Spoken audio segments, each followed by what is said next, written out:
penguasaan dari barang bukti ini. Tapi yang akan menarik untuk dicermati adalah saat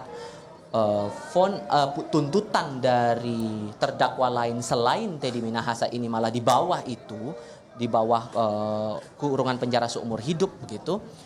Tapi pada faktanya untuk keadaan sekarang Teddy divonis penjara seumur hidup, artinya ini di bawah dari tuntutan jaksa. Bagaimana kemudian untuk pihak-pihak lain yang dalam kasus ini punya kendali langsung, menguasai langsung barang bukti 5 kg sabu itu yang kemudian diperjualbelikan dan hasilnya dibagikan lah ibaratnya begitu kepada terdakwa yang lain, termasuk salah satunya yang disebut kepada Teddy Minahasa. Ini yang juga bakal menarik untuk kita cermati dan kita ketahui bersama untuk sidang esok hari. Woro.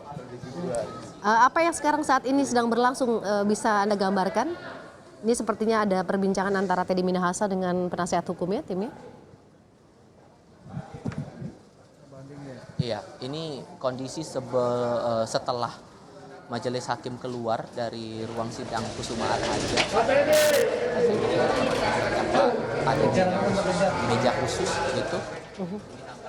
Ini tampaknya ada koordinasi terakhir sebelum akhirnya. Akankah juga penasihat hukum Teddy akan memberikan konversi sedikit atau penjelasan setelah ini, Iva?